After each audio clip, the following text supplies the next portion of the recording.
Assalamualaikum warahmatullahi wabarakatuh. Halo guys, kembali lagi bersama saya Bobby Herian. Kali kita akan kembali mencari video dari Luis Prasetyo yang berjudul kayak nama kawin di surga. Kita akan langsung tonton videonya, besok akan kita komentar guys. Paulus bilang menyerahkan seorang perawan kepada gak boleh Pak Pendeta. Ya, Assalamualaikum, selamat datang kembali di channel ini. Balik lagi dengan saya Luis Prasetyo. Ya, terima kasih buat teman-teman semuanya yang terus mengikuti channel ini dengan penuh semangat ya. Ya, karena saya ini bapak-bapak, jadi harus jaga anak ini. Saya akan buat video sambil gendong junior ini. Memang agak ribet guys, tapi mau nggak mau ya kita harus jalani. Ya toh, ya hari ini kita harus nama dia mau kawin dia di surga. Makanya kalau kita lihat statementnya, dia mengatakan, siapa penghulunya kalau nanti di surga ini kawin. Bersukaria melihat anak domba kawin itu kan? Iya, 1907. Ini ya Pak Ustadz, marilah kita bersuka cita dan bersorak-sorai dan memuliakan dia, karena hari perkawinan anak domba telah tiba dan pengantinnya telah siap sedia. Asik, udah sempit, banyak orang, ada yang mau merit lagi nih, ada yang mau ijab kabul, tempat dikibat. Udahlah, saya membayangkan aja saya pusing. Ini ada yang mau kawin ini. Ada yang mau kawin. Nah, permasalahannya di surga nanti kawin, penghulunya siapa? Catering, kan kita mesti mikirin catering kan? Catering. Terus hiburan misalnya, kan mesti ada solo keyboard. Iya dong.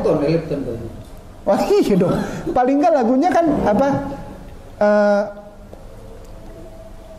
Jangan dulu gitu kan. Janganlah diganggu gitu kan. Biarkan saja, biar duduk dengan tenang. Kan gitu. Ikan dalam kolam kan perlu ada itu.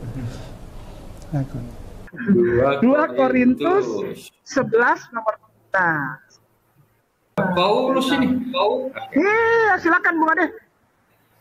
Sebab aku cemburu kepada kamu dengan cemburu ilahi, karena aku telah mempertunangkan kamu kepada satu laki-laki untuk membawa kamu sebagai perawan suci kepada Kristus. Innalillahi wa inna ilaihi raji'un.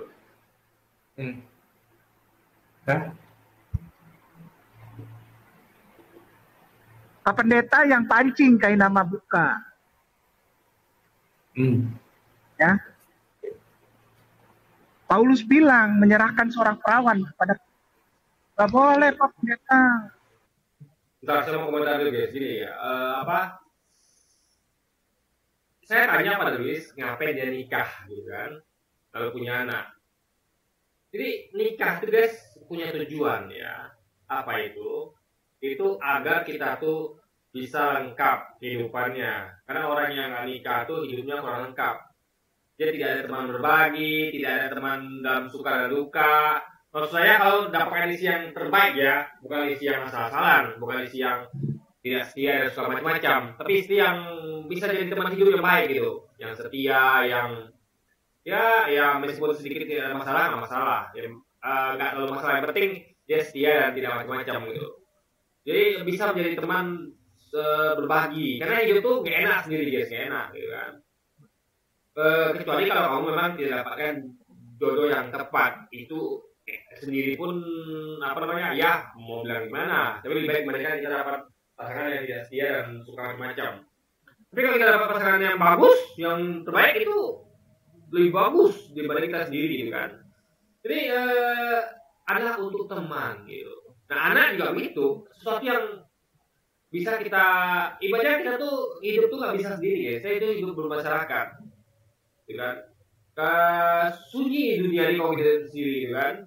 Orang yang tinggal di hutan tuh gimana rasanya berteman dengan hewan. Orang aja bahkan mencari hewan untuk, karena dia bisa berteman dengan manusia, dia cari hewan untuk dipenjara gitu. Jadi orang tuh selalu akan mencari teman untuk yang cocok gitu guys. Nggak dapat manusia yang cocok, dia cari hewan, kayak orang yang melihara kucing atau anjing atau apapun itu kan. Jadi ini adalah orang itu nggak bisa hidup sendiri, gitu kan. Dia butuh sesuatu untuk teman dia berbagi. Bahkan ekstrim lagi orang tuh ada pakai boneka misalnya, ngomong nggak boneka, ngomong sendiri seakan-akan boneka itu hidup. Seakan-akan mereka itu mendengarkan gitu kan, padahal kan faktanya tidak. Tapi itulah yang gitu keluarga itu teman untuk berbagi, teman untuk ya sharing gitu guys. Itu kebutuhan dasar manusia gitu kan. Jadi ada baik kan kalau di surga itu tidak ada hubungan spesial gitu. Kalau bukan istri kita atau anak kita, itu kan ngobrol itu kan tentu ada agak sungkan, agak terbatas gitu. Coba deh, ada baik kan ada ngobrol pada orang asing dengan ngobrol pada istri Anda, pasti beda. Ada yang bisa kita pada hal tentang banyak hal pada istri Anda dibandingkan orang asing. Nah, itulah gunanya menikah gitu. Apalagi punya anak, kita bisa ya menyayangi anak kita dan anak kita sayang pada kita. Jadi enak sekali guys. Itu tujuan hidup. Nah, apalagi di dunia orang nyari itu gitu. Ya, apalagi di surga. Jadi kenikmatan itu bukan hanya kita ngomong tentang kenikmatan yang halal ya, bukan yang haram gitu. Kenikmatan itu ada banyak. Kita kan bukan masalah itu bukan pada kenikmatannya, apapun itu. Kayak saya menikmati main game atau olahraga atau bekerja. Yang masalah itu bukan pada kenikmatannya tapi pada prosesnya, apakah itu halal atau haram gitu kan. Nah, ada yang masalah ada berhubungan seksual misalnya, tapi dengan istri sendiri.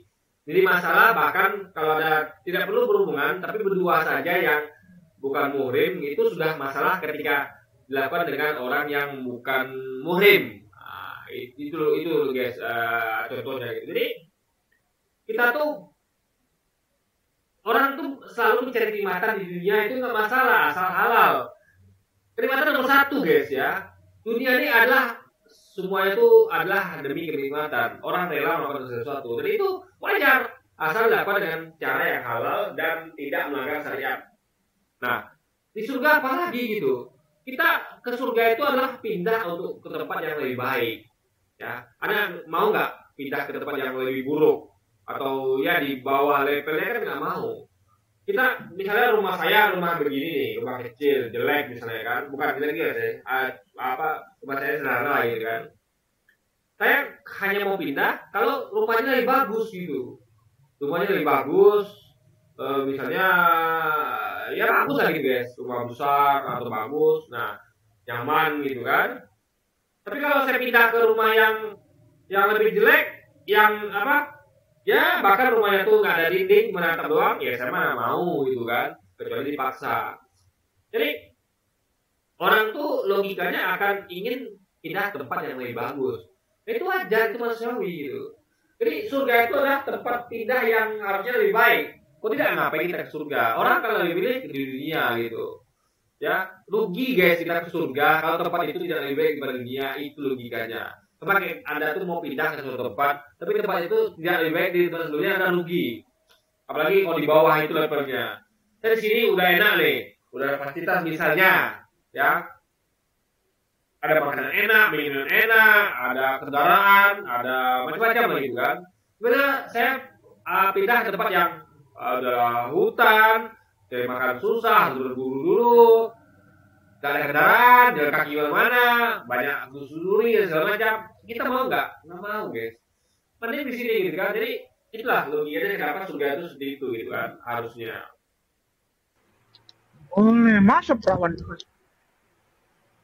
Kasihan itu anak perempuan. Bapaknya mamanya cari. Kok di surga menikah, terus siapa penghulunya? Ini benar-benar pertanyaan orang yang. Jadi kenapa kayak nama ngomong begitu ya? Karena sebenarnya mereka duluan. Karena mereka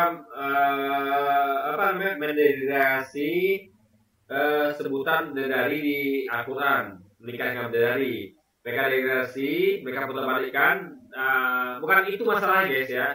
Menikah bidadari itu nggak masalah. Tapi mereka bikin masalah dengan mengatakan bahwa mereka kan misalnya itu adalah seks bebas. Lalu ya kayak kumpul-kumpul. Jadi dia itu bukanlah isi yang sah dalam artian mereka anggap itu zina gitu. Itu masalahnya gitu. Nah makanya dibandingkan oleh selama loh. Mereka menikah gitu. Untuk apa? Maksudnya adalah gini. Bukannya kayak nama itu mempermasalahkan menikah, tapi mereka itu kok nyerang orang lain tuh dengan mengatakan begitu nikah dengan bidadari di surga, tapi katanya begitu. Itu loh maksudnya. Itu intinya gitu sebenarnya kan. Nggak pernah sekolah ya di teologi ya. Dia menafsirkan Alkitab menafsirkan dengan sangat. Itu makanya kita menafsirkan dengan pemahaman bahasa yang benar. Lewis di sekolah teologinya itu menafsirkan dengan cara dogma, yaitu imani saja apa kata pendeta misalnya. Nah, itu sudah kaku. Kita nggak bisa lagi menafsirkan Alkitab itu sesuai dengan teksnya, dengan apa yang tertulis, pemahaman bahasa yang baik, karena sudah dikunci oleh dogma. Pokoknya dogma di atas logika gitu, dogma di atas pemahaman bahasa yang benar. Jadi ketika pemahaman bahasa yang benar, logika benar dengan dogma, dogmanya menang. Nah itulah Lewis. Kalau kita tidak, kita kebalikannya. Logika dan pemahaman bahasa yang benar itu harus di atas dogma. Kalau dogma itu sesuai dengan pemahaman bahasa yang benar logika, maka dogma itu benar. Kalau tidak sesuai ya salah. Itu. Jadi kita tuh harus ada kritik dogma gitu. Ya, kalau logika dengan dengan pemahaman bahasa itu adalah basicnya harusnya. Patokannya itu bukan dogma. Jangan terbalik guys ya. Sangat sembarangan. Dia menafsirkan dengan sangat sembarangan dan dia hanya mengerti secara literal. Mengerti secara literal ini dalam arti dia mengerti ini main ini. Ya karena memang pemahaman bahasa itu begitu secara literal. Ya. Jadi apa namanya? Bahasa itu kan ditranslate kata-kata kalimat itu secara literal. Kalau ada temukan perumpamaan baru dibawa ke sana gitu. Tapi tetap harus digunakan pemahaman bahasa yang benar dari konteksnya. Itu sudah benar itu, ya kan? Nah, tinggal Anda tuh harus lihat dogma Anda sesuai nggak dengan pemahaman bahasa yang benar atau logika. Kalau tidak ya, berarti dogma Anda yang perlu diperbaiki. Gitu logikanya, guys. Dia mengerti itu hanya sebatas apa yang dia baca. Padahal kalau dia S3, harusnya dia mengerti dengan baik apa maksud dari ayat ini. Iya, apa maksudnya ini secara dogma. Padahal kita nggak pakai dogma kalau dogma itu bertentangan dengan logika dan pemahaman bahasa yang benar guys gitu. Apakah ini benar-benar perkawinan secara literal atau ini sebenarnya hanya kiasan saja? Nah, kalau kita tahu ya dalam ajaran Kristen itu di dalam ajaran Kristen tidak ada yang namanya kawin mengawin di surga. Katakan seperti ini. Katakan ya. Yesus menjawab mereka, kamu sesat sebab kamu tidak mengerti kitab suci maupun kuasa Allah. Karena waktu kebangkitan orang tidak kawin dan tidak dikawinkan melainkan hidup seperti malaikat di surga. Nah, ini ya kita harus mengerti ya. Lewis tidak mengerti ayat ini dan banyak orang Kristen mengerti ayat ini. Ini ayat ngomong kapan waktunya? Pada waktu kebangkitan. Ya. Bukan pada waktu hidup di surga, guys. Ingat ya. Ya. Jadi ini adalah ada waktu kebangkitan ketika manusia akan dihakimi. Ingat ya, kita semua mati, lalu nanti kita dihidupkan, dihakimi, dan ditentukan masuk surga pada neraka. Jadi ini konteksnya ngomong ketika waktu kebangkitan, bukan waktu di surga. Nah, jadi disamakan dengan di surga dalam hal kehidupannya. Ini kita tuh pada waktu kebangkitan, ya, kita hidup seperti malaikat di surga. Ngerti nggak? Ngerti nggak? Jadi ini ngomong tentang pada waktu kebangkitan, bukan pada waktu di surga. Ngerti ya? Contoh. Karena pada waktu perjalanan, ya, orang tidak makanan minum, melainkan hidup seperti orang puasa di Pekanbaru. Ngerti ya? Artinya orang itu tidak makan minum karena hidupnya seperti orang yang sedang puasa di Pekanbaru. Jadi momen hidupnya itu adalah ini waktu kebangkitan, tapi ngomong tentang analogi contoh seperti malaikat di surga. Nah, ingat, malaikat bukan manusia, ya. Manusia di surga itu kawin dan dikawinkan. Makanya dikatakan bahwa hidup seperti malaikat di surga karena malaikat itu tidak kawin dan mengawinkan. Tapi ini ceritanya adalah pada waktu kebangkitan. Itu ya tidak mengerti oleh Louis ini dan kawan-kawan Kristen lainnya ya. Kepada mereka ya. Ini kalimatnya jelas sekali. Karena pada waktu kebangkitan, ingat, pada waktu kebangkitan artinya manusia itu baru bangkit dari kematian. Belum ada penentuan apakah dia di surga atau neraka. Karena akan melalui waktu penghakiman. Jadi ada waktu kebangkitan, waktu penghakiman, dan waktu penentuan masuk surga atau neraka. Jadi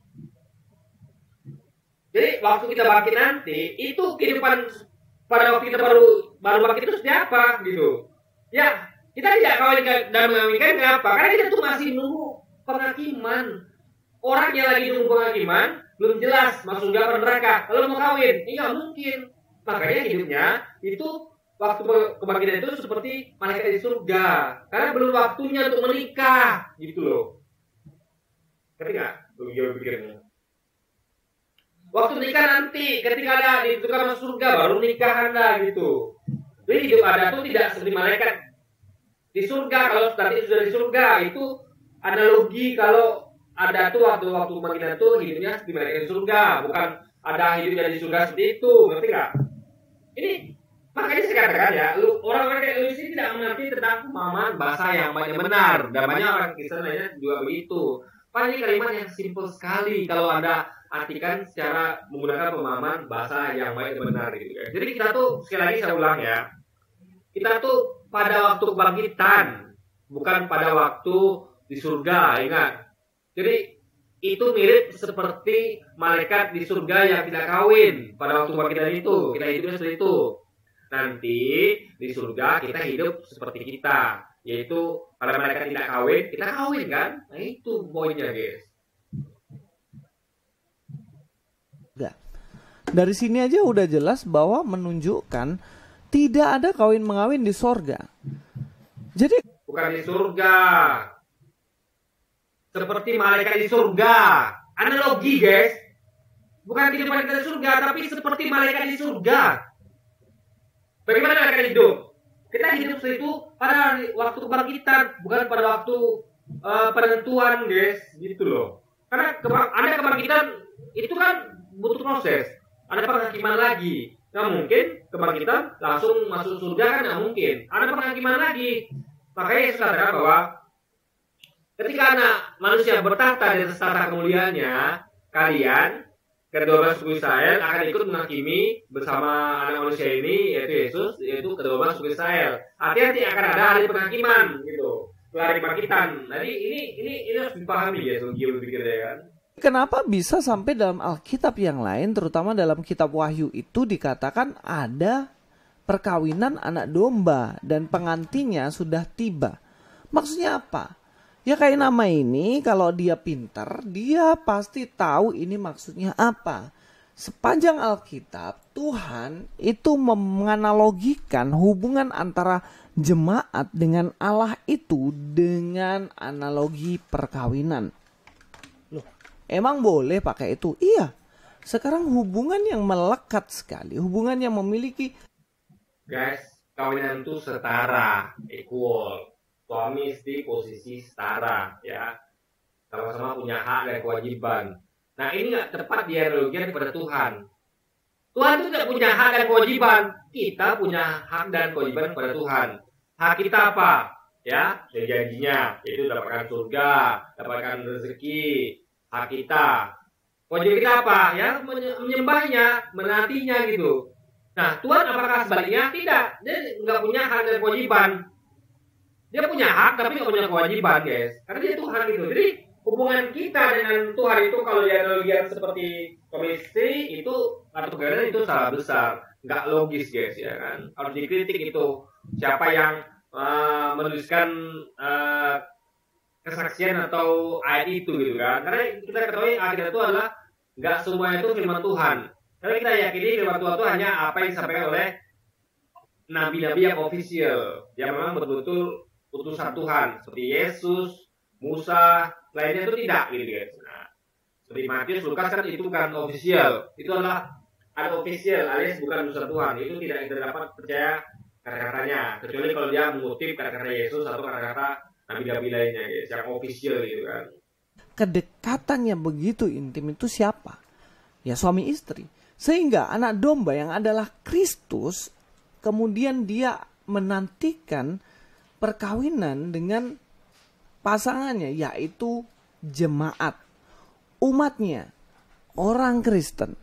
Sehingga kalau dikatakan di situ perkawinan anak domba, ya jelas mempelainya itu adalah gereja, umat Tuhan yang percaya. Yesus kok disamakan Tuhan ya, mereka mendefinisikan Yesus sebagai Tuhan. Kok Tuhan disamakan dengan gereja? Ini kan tidak equal guys. Ya. Tuhan disamakan manusia dengan gereja itu tidak equal gitu. Jadi banyak sekali yang tidak sesuai logika gitu kan. Kepadanya. Jadi apakah butuh penghulu? Ya enggak, ini kan enggak secara literal cuy. Makanya pintar dikit lah kayak nama. Kita akan lihat ya. Dalam Yesaya 54 ayat 5. Sebab yang menjadi suamimu ialah dia yang menjadikan engkau. Tuhan semesta alam namanya. Yang menjadi penebusmu ialah yang maha kudus. Allah Israel, ia disebut Allah seluruh bumi. Loh dari sini, kayak nama kan bingung. Ini orang Yahudi juga percaya ini loh. Orang Yahudi juga percaya. Kenapa? Karena ini kan teks ini ditujukan pada Israel. Yang mana ini ayat kalau kita teliti ya, itu ada kejanggalan. Makanya saya katakan ya, bahwa kitab sebelumnya itu betul Tuhan sampaikan bahwa telah diubah oleh manusia. Karena kita uji dengan logika. Mungkin nggak Tuhan tuh hubungan dengan kita itu sebagai suami istri? Enggak guys, nggak masuk akal. Suami itu punya hak dan kewajiban. Tuhan nggak punya kewajiban, nggak punya kewajiban kita. Dia Tuhan kok. Suka-suka dia mau ngapain aja gitu kok. Kalau kita ya, kita punya hak dan kewajiban kepada Tuhan. Jadi nggak tepat kalau dianalogikan hubungan Tuhan dan manusia itu lah seperti suami istri, itu nggak tepat guys. Bukan apa ya, itu salah besar gitu kan. Suaminya, bangsa Israelnya adalah Allah. Allah penciptanya. Loh apakah ini berbicara mengenai perkawinan secara literal, pergi ke KUA, catatan sipil, dinikahkan? Nggak gitu juga lah konsepnya kayak nama. Cerdas sedikit lalu tuh. Masa kayak gitu aja kamu nggak ngerti tuh loh kayak nama. Ngaku-ngaku lulusan Haifal. Justru Luis nggak ngerti. Harusnya dia kritik gitu. Kritis. Kok Tuhan dianalogikan sebagai suami? Suami itu punya hak dan kewajiban. Itu seolah-olah terus kita saudara paham gitu kan. Sementara Tuhan tuh nggak punya kewajiban, hanya punya hak guys. Nah ribet kalau urusan sama orang yang nggak tahu apa-apa, ngocehnya banyak banget. Terus nggak tahu apa-apa. Luis ini selalu rumusnya lah membunuh karakter, degradasi. Ini anaknya kasihan guys ya. Anaknya belajar mendengarkan apa yang bapak ngomong. Oh, bapakku sudah melakukan pembunuhan karakter. Orang yang tahu banyak, ya dikatakan tidak tahu apa-apa. Kayak namanya tahu dogma itu tahu dia pasti tahu. Cuma dia tuh ingin mengatakan bahwa ini loh secara bahasa artinya logikanya begini loh. Dia tidak sedang ngomong tentang dogma gitu. Saya ingin ngomong bukan tentang dogma, saya ngomong tentang fakta logika berdasarkan dengan form bahasa yang benar gitu. Jadi ini beda konteks, beda fokus gitu. Jadi ketika orang tidak bahas dogma, bukan berarti dia nggak tahu dogma gitu. Justru dia sedang mengkritik dogma itu bahwa ini loh yang tertulis itu beda dengan dogma. Itulah poinnya guys. Dipikir udah pinter, dirinya tuh mikir bahwa dirinya tuh orang pinter gitu loh kayak nama ini. Padahal hal kayak gini dia nggak ngerti. Ya saya tambah ayat lagi ya. Kalau kita lihat dalam 2 Korintus, sebab aku cemburu kepada kamu dengan cemburu ilahi, karena aku telah mempertunangkan. Ini kan Korintian. Ini bukan kata Yesus sekali lagi. Makanya kita tuh harus teliti. Ini yang ngomong Yesus atau bukan. Karena ya, yang boleh ngomong, yang itu pasti benar, yang harus kita adalah yang resmi, yang official. Ya kan adalah nabi-nabi utusan Tuhan langsung. Bukan murid-muridnya atau sahabatnya atau pengikutnya, bukan. Karena pengikut, sahabat dan murid itu harusnya ikut dari yang diikuti. Jadi tidak boleh ngomong sembarangan. Harus ini dia kalau Muhammad ya harus Yesus ngomong gitu kan. Nah ini kan bukan karena Yesus. Jadi harus kita kritik gitu kan. Angkat kamu kepada satu laki-laki untuk membawa kamu sebagai perawan suci kepada Kristus. Ini pun dipahami kayak nama sebagai sesuatu hal yang literal. Sehingga dia mengatakan, Paulus pelakunya. agak batu ya, memang cuaca lagi kurang baik akhir ini kan, kadang hujan kadang panas gitu kan. Mempertunangkan Tuhan dengan manusia, apa-apaan cara berpikirmu itu loh. Saya sering jelaskan dan saya telah jelaskan dari tadi bahwa ini berkaitan dengan hubungan, kedekatan, relationship antara Allah dengan manusia, dengan umatnya yang percaya kepadanya. Jadi istilah pertunangkan, istilah perkawinan, ini tidak serta-merta menunjuk pada perkawinan yang kamu buka tenda, menyanyi pakai elektron. Taulah kayak nama. Kita tidak kawin dengan Tuhan, ingat itu ya. Tidak. Kita itu adalah hamba Tuhan. Tuhan itu adalah yang punya kuasa, ya. Beda suami istri, ya.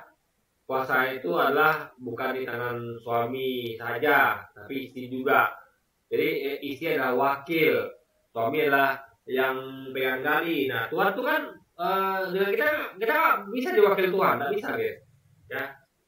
Jadi yang bisa itu kan cuma nabi, mewakili Tuhan di bumi. Dalam itu pun terbatas skopnya, bukan seperti peran istri dan keluarga. Dia terbatas hanya untuk menyampaikan kata-katanya. Jadi nabi itu nggak bisa sembarangan seperti seorang wakil yang sebenarnya gitu guys. Jadi kayak berbagi tugas dan wewenang itu nggak bisa gitu. Nabi itu tutup pada Tuhan. Nggak bisa nabi itu dia tuh punya nafas sendiri. Kalau Tuhan itu tidak izinkan, dia tidak bisa lakukan gitu kan. Surgamu nanti tuh ada kawin mengawin, tapi nggak usahlah tafsirkan kitabnya orang itu ya kayak kitabmu gitu loh. Ini Alkitab punya konteksnya. Ya, konteksnya sudah disampaikan sehingga ngomong bahasa yang banyak benar gitu. Jadi dan ada juga ayat yang ngomong cukup banyak ayat yang ngomong tentang kawin mengawin di Alkitab yang merujuk tentang keadaan di surga. Contohnya waktu dikatakan bahwa nanti surga itu ibaratnya perumpamannya seperti seorang mempelai pria disosok oleh berapa gadis perawan yang masih perawan guys, yang mau bawa berita itu adalah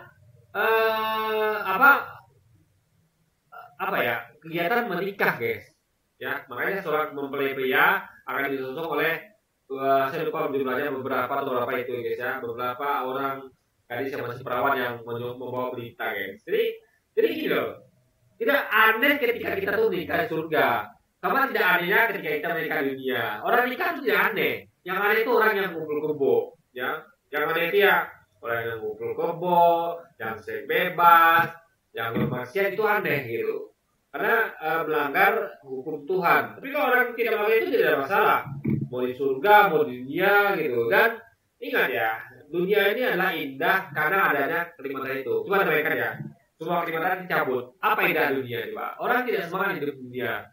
Orang semangat hidup dunia karena mereka tahu bisa menikah, mereka tahu bisa punya anak, mereka tahu bisa makan enak, hidup minum enak.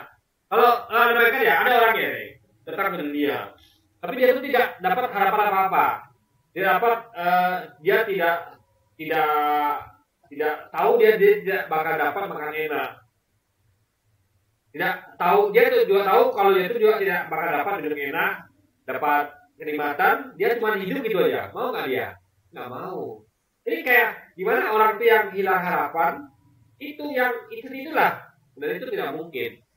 Jadi orang itu hidup dia tuh semangat karena dia tahu ada yang dikejar, ada harapan. Dia pengen makan enak, hidup enak nantinya, hidup nyaman. Itu tujuan orang hidup di dunia kan. Nah, sama yang di surga gitu. Jadi kita tuh kenikmatan tuh penting bagi kehidupan, karena kalau tidak ada kehidupan, kenikmatan tidak ada kehidupan. Kenikmatan itu akan hampa tanpa kenikmatan, tentu yang halal ya gitu kan. Susah ngomong sama kamu tuh. Oke. Dalam Efesus 5:26, untuk menguduskannya sesudah ia menyucikannya dengan memandikan dengan air dan firman.